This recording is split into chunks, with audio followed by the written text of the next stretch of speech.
What's up everybody? I hope you're all having a great day. I'm Anthony, this is the Silver Screen Analysis, and today we have a biopic to talk about called Can You Ever Forgive Me, directed by Marielle Heller, starring Melissa McCarthy and Richard E. Grant. This is the story of Lee Israel, a celebrity biographer who has watched her career fade into obscurity primarily because of her just overall abrasive attitude and the destruction of all the relationships in her life. Her only emotional connection is with her cat, her bills are mounting up, she's got no money coming in, and she stumbles into this scheme of forging letters from dead authors and playwrights that she can then sell to collectors. This script is based on the memoirs of Lee Israel, who passed away in 2014, and without question is an interesting story that could potentially really dive deep into the world of literary memorabilia and art forgeries. But I'll be honest, it was McCarthy in the lead that drew me to this film. I love movies, but I also follow performers, and I love watching actors and actresses take on different roles outside their wheelhouse like McCarthy did by playing this biographer. So with that said, going in I definitely had more curiosities than I had expectations, and walking out of the theaters I was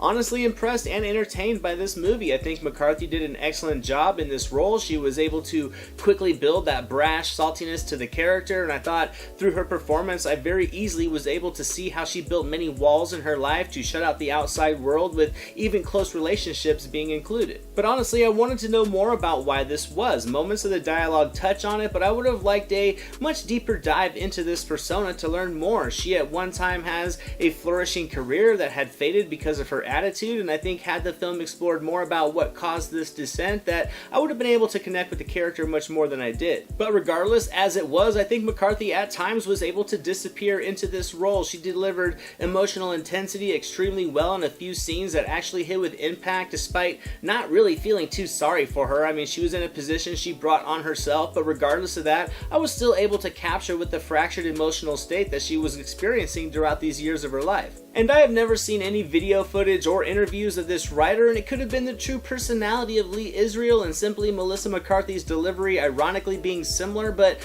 I just felt that during the comedic or more lighter moments, I guess you could say, of this movie, that the dialogue felt a little overly tailored to McCarthy's comical persona. And I think that despite these scenes being able to hit with some laughs and some chuckles, that the lines felt much more like those from past McCarthy films than they felt like just natural organic dialogue from this person that she was portraying. I wouldn't say that they hindered the film at all, but they were noticeable, and for very short moments they were enough to pull my thought process from the narrative that was playing out for sure. I think Richard E. Grant added a fantastic co-starring performance. He was charming, he had some genuine depth to his personality. You knew he was an untrustworthy person with only his best interests in mind, but regardless of that, you really couldn't help but like him because of his energy and his charisma, and I think Grant pulled this off very effectively through his delivery. I thought his rapport with McCarthy was also very natural. Neither one of these people had anyone else, and despite their differences in personality, and when it came down to it, neither really connecting with the other or possibly not even liking the other, it was that lack of options in life that they did have in common. They were two people that had severed all genuine connections with other relationships in their lives, and I thought both McCarthy and Grant captured this very sincerely with their awkward chemistry. I also enjoyed this film from a technical aspect as well. The production design was detailed, and I thought it did an effective job of capturing the time period. I also thoroughly enjoyed these various bookstores that she visits throughout the story. I thought these settings really pulled me into the world of writing and book collecting and sort of just the literary subculture of that time in general. The musical score was subtle, but it added a nice charm to the atmosphere of the storyline. I thought the score balanced perfectly with the moodier parts of the film to really hit various emotional beats of the script nicely. I also enjoyed the direction. It captured many locations with a nice depth that really pulled me into the scenes with the characters, and I just loved all these scene openings deep inside these old bookstores and libraries. I think I might have spent more years in college than Van Wilder. I've also been trying to write scripts since I was in high school. With that has come a ton of researching inside libraries and old musty bookstores, because the internet hasn't always been the readily available commodity that it is now, and I thought many of these nostalgic memories were brought back up from watching this movie because of the visual appeal that many locations and just the styling of the film itself was able to create. It wasn't flashy, and at first glance it does kind of have a familiar polish to it, but as the scenes progress,